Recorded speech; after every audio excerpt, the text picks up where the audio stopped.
Congress party నుంచి ఎవరైనా పిలిస్తే మాట్లాడడానికి ఎవరైనా పిలుద్దామంటే కాంగ్రెస్ పార్టీ తరపున మాట్లాడడానికి కూడా లీడర్లు ఎవరు దొరకని రోజుల్లో దయాకర్ అందరికీ అందుబాటులో ఉండేవాళ్ళు. కాంగ్రెస్ పార్టీ పేరెత్తడానికి కూడా ఏముంది, కాంగ్రెస్ పార్టీ పని అయిపోయింది ఇంకా అనుకునే రోజుల్లో కూడా ఉన్నారు. సో అటువంటి టఫ్ టైమ్స్లో కూడా పార్టీ వాయిస్ వినిపించుకుంటూ వచ్చిన దయాకర్ గారు 6 నెలలు అయిపోయిన తర్వాత కూడా ప్రభుత్వం వచ్చి ఎందుకు ఇంకా అకామిడేషన్ దొరకలేదు అనే పాయింట్ కామన్గా కాంగ్రెస్ పార్టీ సగటు కార్యకర్తల్లో కూడా ఉంది. దొరకదనేది లేదు, దొరకదు కాదు, దొరకలేదు ఎందుకు అని దానికి కొన్ని పర్ముటేషన్ కాంబినేషన్ చెప్పడానికి మీకు అది ఇబ్బంది ఉంటే ఇప్పుడు పొలిటికల్గా చెప్పడానికి ఇబ్బంది కూడా ఏం లేదు, కానీ చెప్పాల్సిన అవసరం కూడా రాదు. రేపు మంచి అవకాశం వచ్చినప్పుడు అది ఫెయిడ్ కామెంట్ అవుతుంది. అంటే ఎప్పుడు కూడా మనం ఒక స్టేట్మెంట్ ఇస్తున్నాం అంటే భవిష్యత్తుకు అది తప్పు అనిపించద్దు. కానీ కానీ కానీ కానీ కానీ అటువంటి ఒకటి 2 స్టేట్మెంట్లు గతంలో ఇవ్వడం కారణంగానే ఈ గ్యాప్ వచ్చిందా అంటే అది కూడా నా దృష్టిలో తప్పేనా? అది కూడా చెప్తా. కానీ ఇంతకుముందు ఒక వ్యాలిడ్ అన్నారు, ఎవరైనా మాట్లాడడానికి డేర్ చేయని క్రమంలో కాంగ్రెస్ పార్టీలో అప్పటికి రేవంత్ రెడ్డి గారు ఇంకా రాలేదు, వారు టీడీపీ నుంచే ఉండి వారు చాలా సీరియస్గా ప్రెస్ మీట్లు ఉంటుండే. నేను కమ్యూనిస్టుల మీటింగ్లో కన్క్లూడింగ్ మీటింగ్లో పినరపి విజయన్ వస్తున్నాడు, సీఎం ఆఫ్ కేరళ. నన్ను బెలే గారిని స్టేజ్ మీద కూర్చోబెట్టిండ్రు, విజయన్ వచ్చి కేసీఆర్ కాడ కూర్చున్నాడు. లంచ్ కూర్చుండు, పథకాలు పెంచుకుంటుండు. మరి మేమీడికి ఎందుకు వచ్చినట్టు ఎర్రిపప్పల లెక్క నాకే పిచ్చి లేచింది. నేను గేట్ నుంచి ఇక్కడి వరకు వచ్చిన, ఏది స్టేజ్ వరకు తుంగతుర్తిలో కమ్యూనిస్టులు కొంత అంత ప్రాంతంలో ఉంటే, డాడ్ కూడా కమ్యూనిస్ట్ నేపథ్యం కాబట్టి తుంగతుర్తిలో ఉన్న వాళ్ళంతా కలిసిండ్రు. వాళ్ళు అప్పటికే బాధపడుతుండ్రు, ఏడుస్తున్నారు, వాళ్ళ కళ్ళల్లో జీర చూసినారు. ఏంది ప్రభుత్వం మీదనే వచ్చిన ప్రజల్లో వ్యతిరేకత ఉంది, నాయకులు పోయేమో కేసీఆర్ కాడు ఉన్నారు. వీరభద్రం గారు స్టేజ్ మీదనే ఉన్నారు, ఆయన పాదయాత్ర ముగింపు.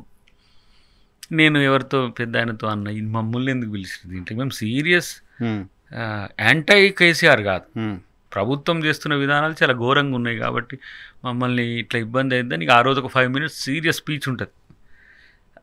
అది చాలామందిలో ఒక ఇన్స్పిరేషన్ టైప్ ఉన్నది. కేసీఆర్ని కూడా ఇట్లా అనొచ్చా, కేసీఆర్ అనేటోడే అందరిని అంటుంటాడు మామూలుగా, ఇట్లా అనొచ్చా అని అన్నాడు. అన్న తర్వాత మన మురళి ఉండే, మన TV9 మురళీకృష్ణ, ఆయన రోషయ్య గారి చర్చ చెప్పి నాకు, గాంధీ భవన్లో పార్టీ ఓడిపోయినప్పుడు రోషయ్య గారు, 1-2 రిపోర్టర్లు, ఒక కుక్క ఉండేదట.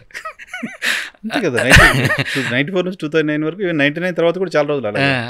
అప్పుడు నుంచి ఆయన అసలు దేని మీదనైనా చంద్రబాబు గారి మీద ఒంటి కాళ్ళ మీద లేసుకుంటేనే, అంటే ధర్మాగ్రహం ఆయనది కూడా ఆవేశం మీద సీరియస్గా ఉంటాడు, కానీ ఆయనది ప్రజలకు జరిగే నష్టాన్ని.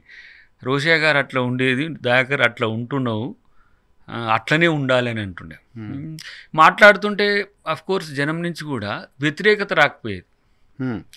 1-2 సార్లు టీఆర్ఎస్ మిత్రులు వ్యతిరేక ప్రెస్ మీట్లు పెట్టడానికి ఒక ప్రయత్నం చేసిండ్రు, మరి ఎందుకు ఆగిండ్రో తెలియదు. నన్ను ఇప్పటివరకు నా మీద కౌంటర్లు ఉండవు. మరి అది దయాకర్ మంచోడే కానీ పాపం కాంగ్రెస్ పార్టీ పని అయిపోయింది అని చూపిస్తుండేది. అఫ్ కోర్స్ మమ్మల్ని ఎక్స్పోజ్ చేసిన నమస్తే తెలంగాణ లాంటి పత్రికని కూడా గుమస్తా తెలంగాణ అని చేయాల్సి వచ్చింది. టీ-న్యూస్ ఎప్పుడు మా ఫేస్ చూపించిన దాన్ని కూడా. ప్రభుత్వం వచ్చిన తర్వాత చాలామంది కమ్యూనిస్ట్ యోధులు చెప్తుండేవారు, పాలక వర్గాన్ని దృష్టికోణమే వేరుంటుంది, పరిపాలనకు వచ్చినాక మనుషుల యొక్క తీరు మారుతుంది, అది వ్యక్తిగానైనా వ్యవస్థగానైనా అని అన్నది నేను చూసిన. కేసీఆర్ని చాలా దగ్గరగా అంటే అతి దగ్గరగా అంటే ఇక మేము కలిసి తిన్న రోజులు ఉన్నాయి, కలిసి కొట్లాడుకున్న రోజులు ఉన్నాయి ఇంటర్నల్గా. సో పార్టీ టీఆర్ఎస్ కాకపోయినా ఆ సాన్నిహిత్యం ఉంది, అంత సాన్నిహిత్యం కుటుంబంతో ఉంది, వాళ్ళతో ఉంది. కానీ వాళ్ళ కుటుంబ సభ్యులు కూడా ఫోన్ చేసి దయాకర్ నువ్వేనా బాబుని ఇట్లా అని అంటుండే సమ్ టైమ్స్. ఇప్పుడు వ్యక్తిగతంగా కేసీఆర్ గారికి నాకేం గట్టి పంచాయతీ లేదు, ఏ పంచాయతీ లేదు ఇప్పటికి కూడా. నేను ఇంతవరకు తారసపడలేదు ఎక్కడ, కానీ కలిసినా కూడా నాయనేం వ్యతిరేకించేటట్టుండే, నేను ఆయనేం వ్యతిరేకించే పరిస్థితి. కానీ విధానాల మీద ఉండే కోపం మాత్రం నాలో అపరిచితుడు అప్పుడప్పుడు లేచి తనని అంటుండే, దాన్ని అప్పుడప్పుడు భరించేవాడేమో.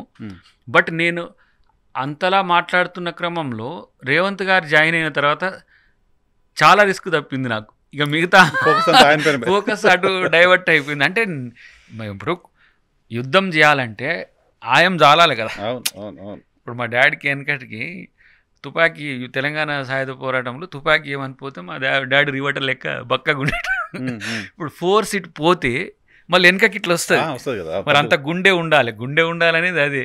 అయితే నువ్వు గుత్ప బ్యాచ్లో ఉండు రామలచ్చు అన్నారు. అంటే ఇక గుత్ప నాకు నచ్చదు పటేల, మన బిఎన్ రెడ్డి గారు అంటే తుపాకి ఉండాలని. అప్పుడు నా ఖాయం సరిపోలే. అలాంటప్పుడు కొట్టగలిగినోడు వచ్చినప్పుడు మనం వీలైనంత సహకారం.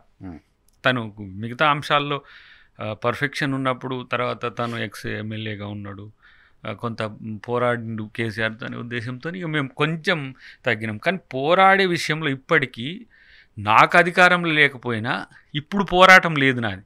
ఇప్పుడు సమాధానమే. ఇప్పుడు నేను పవర్లో లేకపోయినా నేను ఇప్పుడు పార్టీలో చేయాల్సి వస్తుందా అని పాయింట్ చెయ్యను. పార్టీ మనుషుల పైన కూడా గతంలో మీరు డైరెక్ట్గా అడుగుతున్నా, వెంకటరెడ్డి గారి గురించి మాట్లాడిన మాటలు నష్టం చేశాయా? నష్టం అంటే కొంచెం ఆయనకి ఇబ్బంది అయింది. ఈ మధ్య ఎక్కడ చూసా వెంకటరెడ్డి గారు మీరు కౌగులించుకోవడం, కలిసి మాట్లాడడం. అటు తర్వాత కూడా కలిసినాం, అప్పుడు అంత ప్రయారిటీ రాలే. అటు తర్వాత కూడా 2-3 సార్లు కలిసినాం. ఏదో ఫ్లోలో అన్నావు కానీ నువ్వు నన్ను అనవడం అనేది మంచిది కాదు అది అని చెప్పి. అంటే వెంకరెడ్డి గారు నేను కూడా ఉన్న తీరు సేమ్ కేసీఆర్ రేవంత్ రెడ్డి గారు ఉన్నట్టే ఉన్నారు కదా. చాలా దగ్గర అంటే చాలా. ఫస్ట్ ఎలక్షన్స్ తను నాకు ప్రచారానికి వచ్చింది. అంతేకాకుండా ఫ్యామిలీతో కూడా ఇప్పుడు వారి ఒక సోదరి మా కాన్స్టిట్యున్సీ బొడ్డుగూడెంలో ఉంటుంది. చాలా పార్లమెంట్ పోటీ చేసినప్పుడు మీ కాన్స్టిట్యున్సీ కదా, మా కాన్స్టిట్యున్సీ. తర్వాత తుంగతుర్తిలో వారి అక్క ఉంటుంది.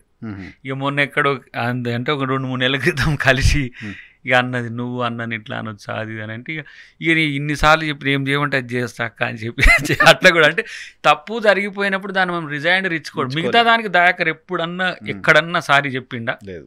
ఇన్ఫాక్ట్ మీకోసం రేవంత్ రెడ్డి గారు కూడా, రేవంత్ రెడ్డి గారు పొలిటికల్ లైఫ్ లో ఫస్ట్ టైం.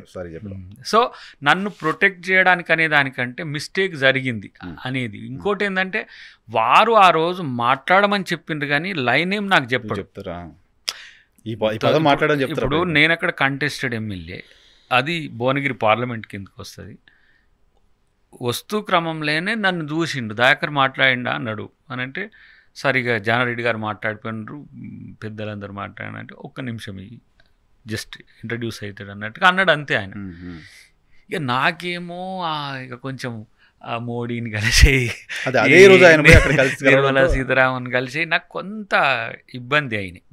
అట్లా ఇంకోటి నా కాన్స్టిట్యున్సీలో కూడా ఒక చర్చ జరుగుతున్నది.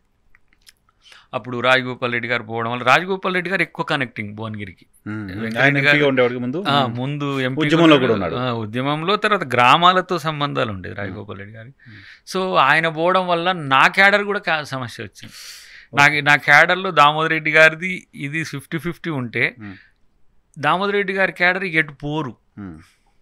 ఎందుకంటే ఇక వాళ్ళు స్టాంచ్ కాంగ్రెస్ ఉంటారు. సరే వీరు కొంచెం టిల్ట్ అయ్యేసరికి కార్యకర్తలు ఒక ఏమంటారు, ఒక సందిగ్ధత వచ్చింది. నా కాన్స్టిట్యున్సీ తుంగతుర్తి అయినా భువనగిరిలో ఉన్న వీళ్ళిద్దరు అభిమానులు ఉంటారు ఆడ. వాళ్ళు కన్ఫ్యూజన్లు ఉన్నారు. సార్ ఇటు పోతుండు, మేము ఎటు పోవాలి అన్న, నువ్వు కూడా బీజేపీకి పో అంటావు. అమ్మ నాకు టికెట్ రాకపోయినా నేను బీజేపీ పోలేను. ఏది సిద్ధాంతపరంగా సంథింగ్. బీజేపీ అంటే కూడా నాకేం పెద్ద కోపం లేదు. బీజేపీ ఒక రాజకీయ పార్టీ, దానికి ఒక ఐడియాలజీ ఉంది. నేను ఇంతకుముందు చెప్పిన ఉపోద్ఘాతం అంతా ఆ కనెక్టివిటీ ఇటు ఉన్నది కాబట్టి నేను పోలేను. సరే అఫ్ కోర్స్ అటు రమ్మని చాలామంది అడిగినా నేను రాలేను. అంటే మీకు సరే రాజగోపాల్ రెడ్డి గారు చాలా సహకరించిండ్రు నీకు, పోకపోతే మళ్ళీ రేపు ఎట్లా అని. అంటే ఒకవేళ రాకపోతే టికెట్ రాదు, అంతే కదా. కాంగ్రెస్ పార్టీలో అయితే కాంగ్రెస్ పార్టీ ఉంటుంది, కాంగ్రెస్ పార్టీలో నేనుంటా. కాకపోతే పోటీ చేసిన అభ్యర్థిగా ఉండొచ్చు. ఇప్పుడు ఏది కంటెస్టెడ్ ఎమ్మెల్యే కింద, లేకపోయినా అద్దంకి దాకా బ్రాండ్ ఎట్లాగున్నది, అది ఎప్పుడు నడుస్తూనే ఉంటుంది, అట్లా ఉండని అనుకున్నా. అయితే వారిని అన్న తర్వాత కొంత కామన్ క్యాడర్లో కూడా కొంత డిఫరెంట్గా ఉంటుంది. చాలామంది మేధావులు కూడా ఆంధ్రప్రదేశ్ నుంచి, ఇండియాలోనే కాదు వరల్డ్లో ఉండే తెలుగు వాళ్ళు కూడా, దాకర్ నువ్వు ఇంతకంటే పరుషంగా, ఇంతకంటే పదునుగా కూడా నీ భావాన్ని వెలిపుచ్చగలవు, కానీ ఈ భాష అవసరమా నీకని రా ఒక్క పదానికి. అవును అంటే అరే మీరు ఎప్పుడు యూజువల్గా అది మాట్లాడతారు కాబట్టి అదొకటి హార్డ్ అని కింద అది ప్రజల నుంచి సేకరించిన పదమైంది. వాళ్ళు పిల్లలుండి తర్వాత నేనే అన్న అది అన్నది అంటే అరే నేను అన్నది నేను ఇప్పుడు ప్రాంప్ట్ ఇచ్చింది ఎవరైతే నాకేంది, నేను అక్కడికి ఆగిన, గ్యాప్ ఇచ్చి నా వర్డ్ వేరే.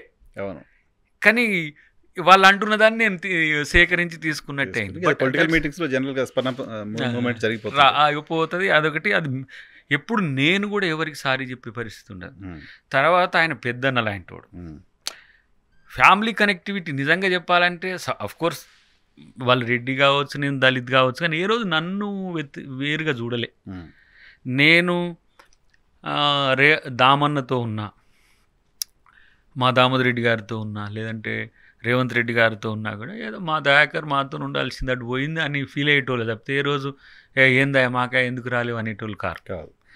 అలాంటి వాళ్ళని అనడం అనేది ఈ క్యాడర్ కూడా ఇప్పుడు మా కాన్స్టిట్యున్సీలో క్యాడర్ కూడా అది జీర్ణించుకోలేకపోయాను. సో అందుకు నేను మిస్టేక్ చేసిన అని మల్లురవి గారు అప్పుడు దయా నువ్వు అనాల్సింది కాదు అనేసినావు వదిలే కానీ నా ఎంటబడ్డాడు అనుకో రాదు సారీ లెటర్ రాపిచ్చి లిఖితపూర్వకంగా రాపిచ్చి, ఎందుకంటే నాకు కూడా నాకేం పెద్ద దాన్ని చెప్పడం ఏదో ఫాల్స్ ప్రిస్టేజ్కి పోయినట్టుగాను నాకేం పెద్దగా అనిపించలేదు. గౌరవం పెరుగుతుంది కదా, ఇంకా గౌరవం పెరగడంతో పాటు అనాల్సింది కాదు కూడా.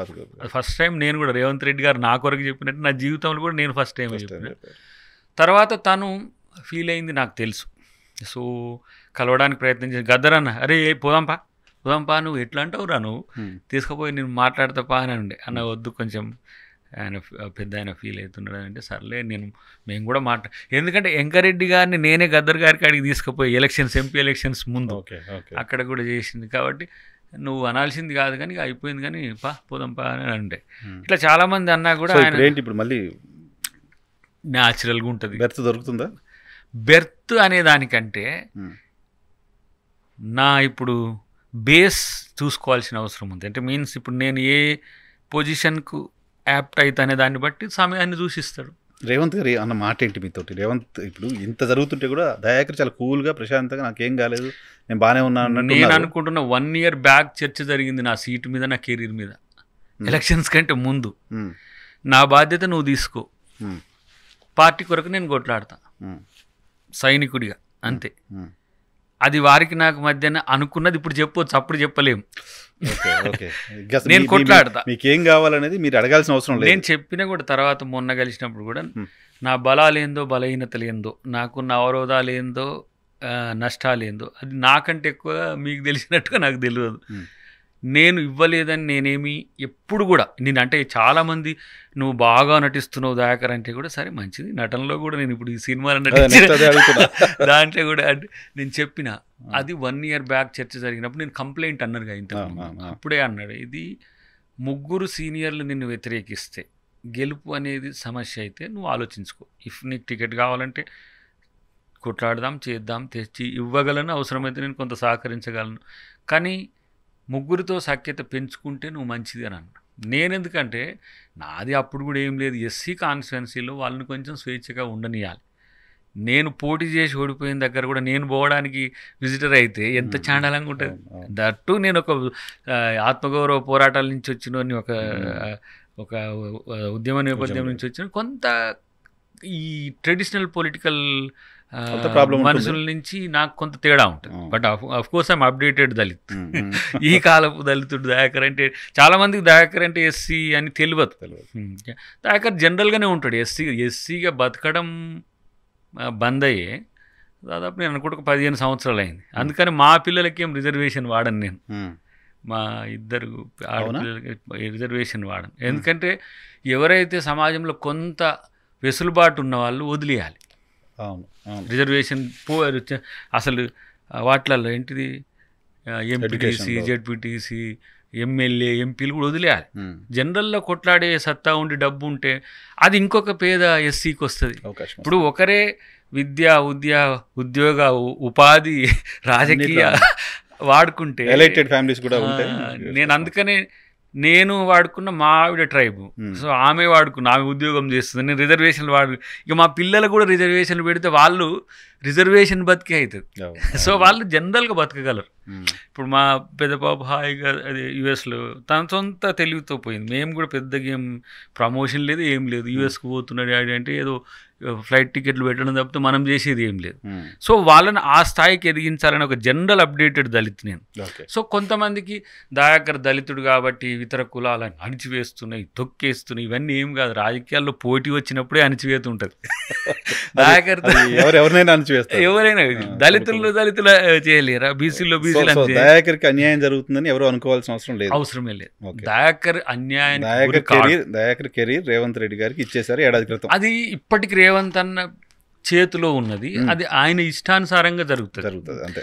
ఇప్పుడు ఒకవేళ నేను అనుకునే స్థాయి ఇప్పుడు ఆ పదవికి న్యాయం చేయలేని స్థితిలో ఉన్నట్టు మళ్ళీ ఒక రీల్ వీడియో ఒక 1 నిమిషం పెట్టేసి దీన్ని ఒక మంచి కార్యకర్తకి ఇవ్వమన్నట్టు. ఇప్పుడు నేను అనుకునే వాటికి ఏదో నేను అతి పెద్దది ఏదో అని కాదు కదా, బట్ నేను వదిలేసింది ఎమ్మెల్యే టికెట్. ఆ స్థాయి నుంచి తగ్గకుండా ఉండేది వస్తే తీసుకుంటే మంచిది, కానీ ఇప్పుడు చిన్నది తీసుకున్నాం అనుకోండి, దయాకర్ తొక్కేసిర్రు అని అంటారు. ఎందుకు అది పదవిచ్చి కూడా తొక్కేశారంట అని అంటారు. ఇట్లా ఉంటే దయాకర్ కూడా దయాకర్ పదవులతో పెద్దగా నేను till today since 20 years public life, of course ఎంత 2004 నుంచి 24 వరకు ఏ చిన్న పదవి కూడా నేను తీసుకోలేదు.